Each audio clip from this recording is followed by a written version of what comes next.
इसी प्रकार से महाराज श्री के श्रीमुख से कथा प्रसंगों का निरंतर आनंद लेने के लिए पूज्य श्री के आधिकारिक YouTube चैनल को जरूर सब्सक्राइब करें और बेल आइकन को दबा दें।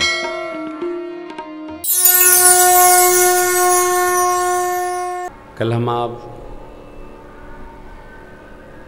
सिद्धाश्रम पर कथा को विश्राम दिए थे। एक बड़ी मधुर बात स्मरण में आई थी। लेने की जल्दी तो समझ में आती है, किसी को देने की जल्दी हो ये बात समझ में नहीं आती।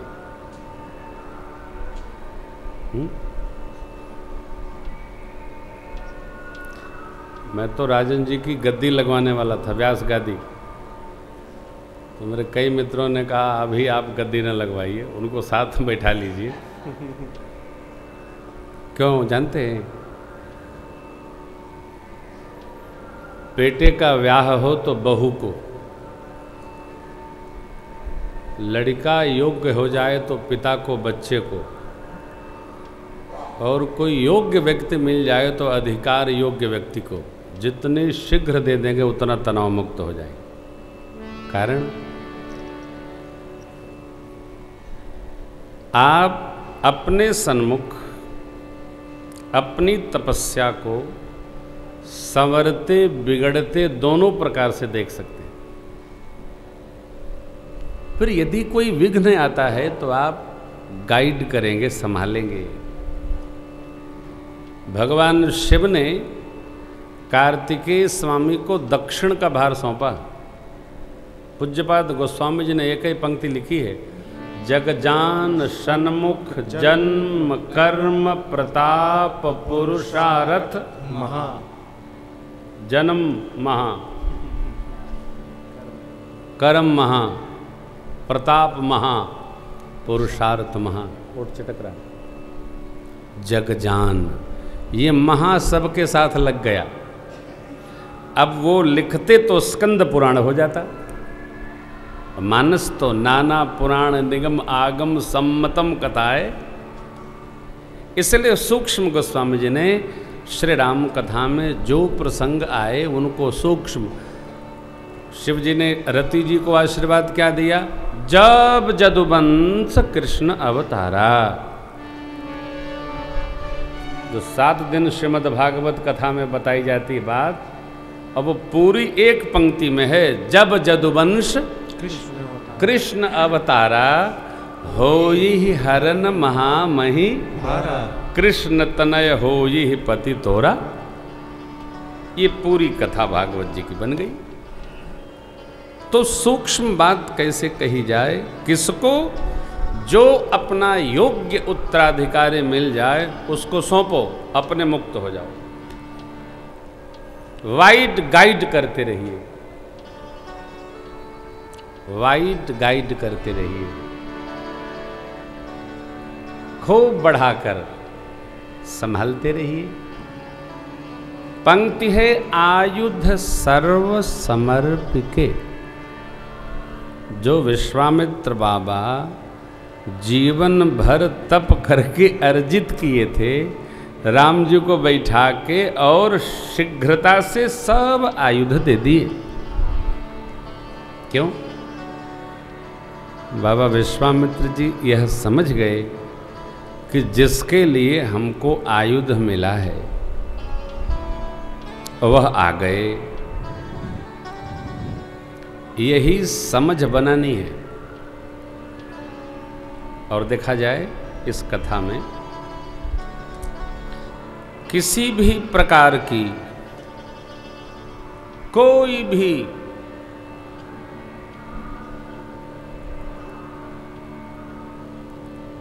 व्याधि,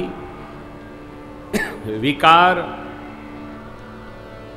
दोष सिस्टम में, जीवन में, व्यवहार में आया तो आपका पूरा का पूरा सिस्टम समाप्त हो जाएगा। मुखिया को अपने जीवन में, अपने शरीर में, अपने परिवार में, अपने व्यवहार में, अपने तंत्र में कड़ा निर्णय लेने में सक्षम होना चाहिए, तभी वह कार्य की सफलता दे सकता है, नहीं तो फेल कर जाएगा, बिगड़ जाएगा। चक्रवर्ती जी महाराज के लिए सरल नहीं था राम जी को विदा करना, लेकिन गुरु जी महाराज ने जो बहुविधि समझाया, क्या समझाया? लिखा है तब वशिष्ठ बहुविधि समझावा। कोई वक्ता कहते हैं बहुविधि माने बहु की विधि, बहु मिलेगी, बेकार की बातें हैं सब। बहुविधि क्या? अनेक प्रकार से समझाया। और देखिए, कोई भी श्रेष्ठ पुरुष, मैं कथा सुना रहा हूं तो मैं कथा इस लोभ से नहीं सुना रहा हूं कि आप लोग सुनेंगे तो हमें बड़ी दक्षिणा दे देंगे, ये भी लोभ नहीं है कि हमको बड़ा लाभ होगा। हम तो प्रतिवर्ष श्री राम जन्म महोत्सव पर श्री जानकी महल सरकार को कथा सुनाते हैं, जगत जानता है। क्या देते हैं ये हम जानते हैं कि मेरे सरकार के मेरे मित्र प्रधान जी नरेश बाबू जानते हैं, कौन जानेगा? ये सत्य है कि राम जन्म के समय कथाएं तो बहुत कृपा होती हैं साहब, कहीं प्राण प्रतिष्ठा हो रही है, कहीं यज्ञ हो रहा है, कहीं कोई खुदे सुन रहा है, परंतु राघव जी निभा रहे हैं। यह लाभ कौन सा है ये हम जानते हैं कि मेरे सरकार जानते हैं, दूसरा नहीं जान सकता है। आपको मैं बताऊं, धर्म की शिक्षा, परमार्थ की शिक्षा न लोभ दिखा कर दी जा सकती है, न लाभ दिखा कर दी जा सकती है।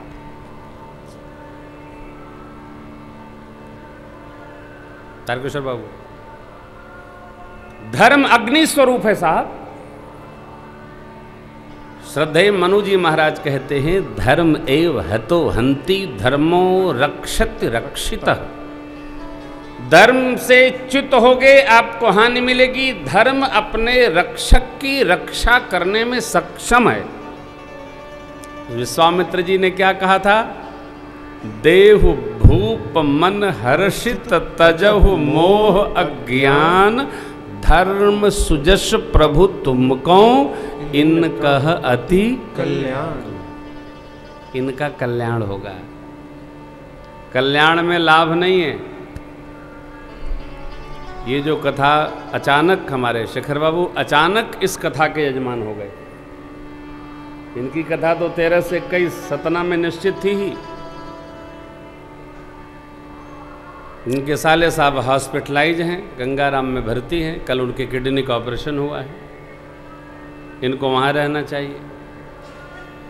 राघव जी की कृपा भई, हमने एक बात रखी थी कि बेटा अच्छा है 25वीं वर्षगांठ है तो अयोध्या जी में कथा श्रवण कर लो और पुण्य बढ़ जाएगा। राघव जी की प्रेरणा हुई, यहाँ आ गए। अब जो श्री अवध में कथा गान करने का, कल्याण प्राप्त करने का आनंद आता है, वो पूरे देश में कहीं की धरती पर नहीं आएगा। ये भगवान की भूमि है अयोध्या, पावन भूमि है, जिसको परमात्मा कहते हैं। मेरे परमात्मा क्या कहते हैं सुनिए। संजीव भैया जरा अपना भजन उसके साथ इसको गाइए। मुझे प्राणों से भी प्यारी है अवध।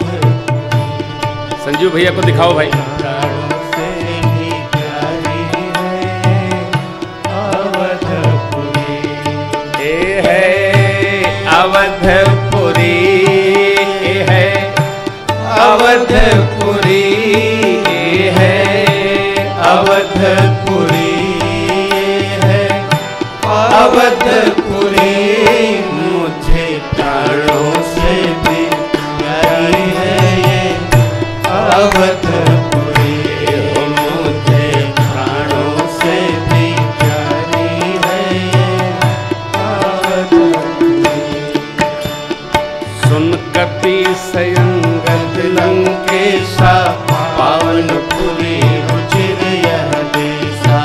सुन कपि से लंका से लौटकर भगवान मित्रों को पूरी महिमा सुना रहे जी। जन्म भूमि मम पुरी सुहावन, उत्तर दिश कह सरजू पावन। जन्मभूमि मम पुरी सुहावन, उत्तर दिशि सरजू पावन।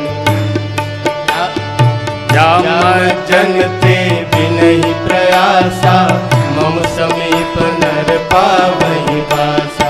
जाम जनते बिनहि प्रयासा, नर समीप नर पावहि बासा।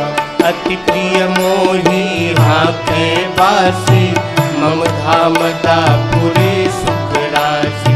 अति प्रिय मोहि आके वासी, मम धाम दापुरी सुख राशि। सुनो जामवंत बजरंग बली, सुनो जामवंत बजरंग बली। मुझे प्राणों से भी प्यारी है ये अवधपुरी हो, मुझे प्राणों से भी प्यारी है ये अवधपुरी। यद्यपि सब वैकुंठ बखाना, वेद पुराण विदित जग जाना। यद्यपि सब वैकुंठ बखाना, वेद पुराण विदित जग जाना। अवधपुरी सम प्रिय नहीं सो, यह प्रसंग जाने को प्राणों से भी प्यारी है ये अवधपुरी हो, मुझे प्राणों से भी प्यारी है ये अवधपुरी है।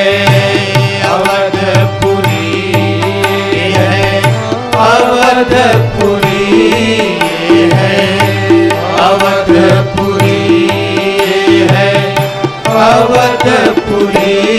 मुझे प्राणों से भी प्यारी है अवधपुरी हो, मुझे प्राणों से भी प्यारी है अवधपुरी।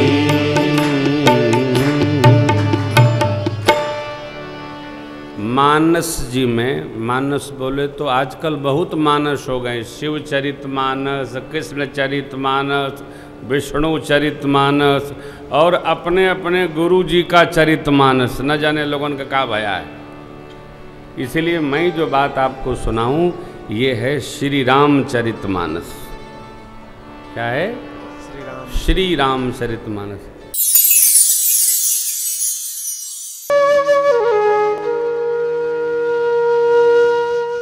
इसी तरह सुनते रहिए, चैनल को सब्सक्राइब करिए, बेल आइकन को दबा दीजिए और पुण्य अर्जन के लिए अपनों में शेयर करिए।